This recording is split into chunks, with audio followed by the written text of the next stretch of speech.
tonight, when the sun goes down, you're going to flip a switch.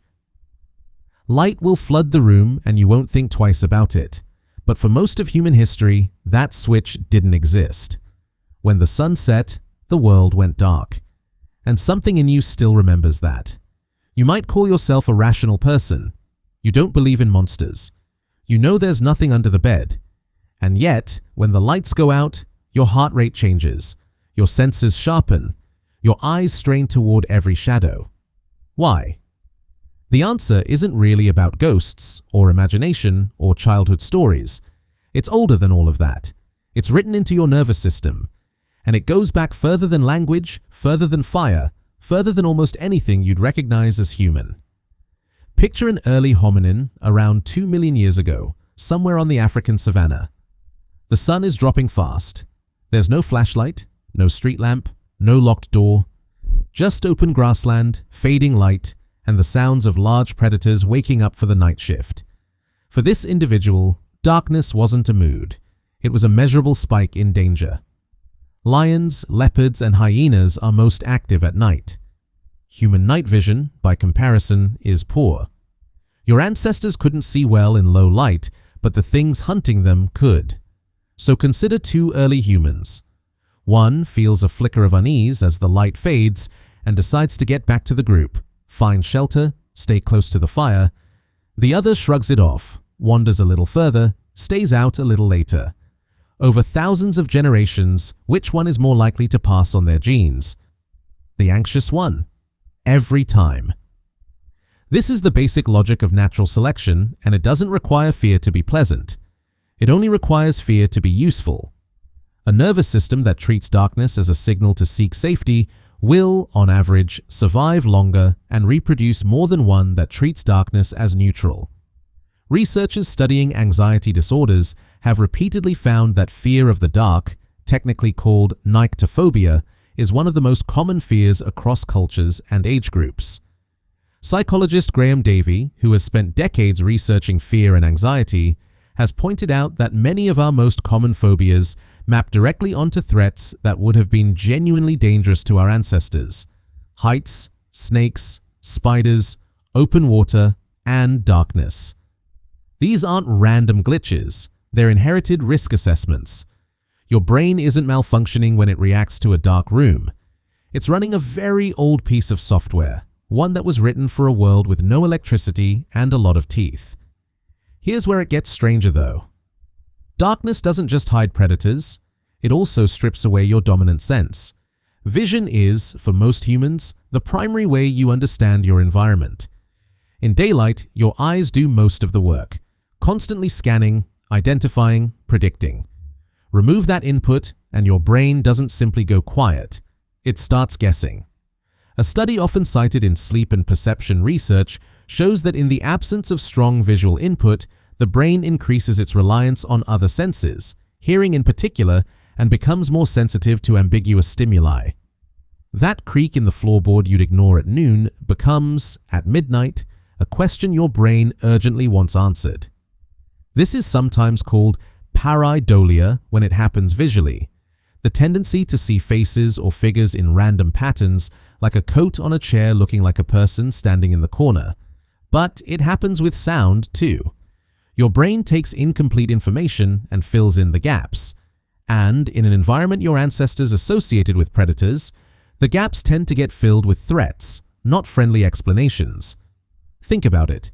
If you hear a rustle in daylight, you might think wind or a bird. Hear that same rustle in the dark, and your mind reaches for something is there. That's not irrational.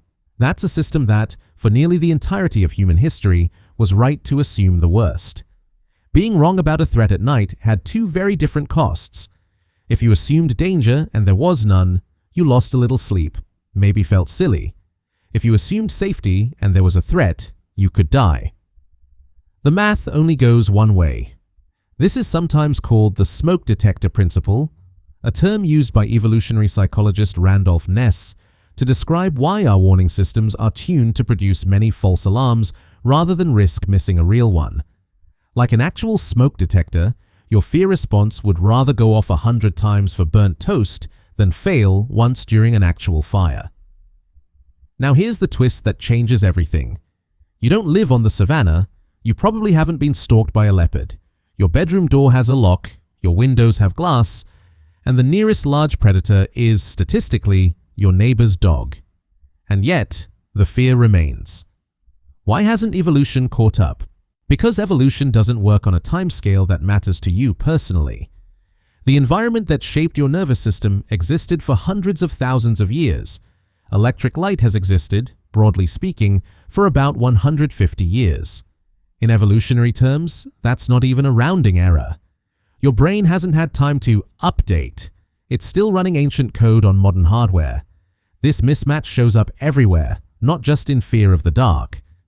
Anthropologists studying hunter-gatherer societies, including long-term work by researchers like Carol Worthman, have documented how communities without artificial light organize their lives much more tightly around the rhythm of day and night, with social activity, storytelling, and rest all clustering predictably around sunset and sunrise.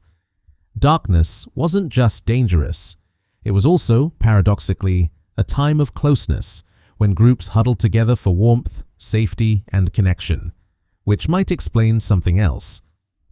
Have you ever noticed that conversations late at night, in low light, often feel more honest, more intimate, somehow easier? Around a dim lamp, or a campfire, or a phone screen in a dark room, people tend to open up in ways they wouldn't in a brightly lit office. That's not a coincidence either. For your ancestors, the fire at night wasn't just light. It was the one safe space in a hostile world, a small circle pushed back against an enormous unknown where the people closest to you were the people who would keep you alive until morning. Darkness pressed everyone inward, together. So in a strange way, the same darkness that triggers your fear also shaped your need for closeness, for community, for being near people you trust when the world gets quiet and uncertain. Now think again about that moment tonight, when you reach for the light switch. Maybe you don't actually need the light to see. Maybe part of you just needs to know that you could see, if you had to. That the option exists.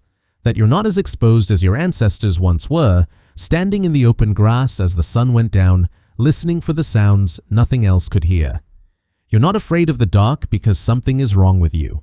You're afraid of the dark because, for nearly all of human history, being unafraid of the dark was a fatal mistake. Your nervous system is not broken. It's a message passed down through hundreds of thousands of generations, written in fear so it would never be ignored. And tonight, when the sun goes down and you flip that switch without even thinking about it, you're not just turning on a light. You're answering a question your ancestors couldn't, one that echoes every single night. Is it safe now? The light bulb says yes. Some older part of you is still listening for the answer,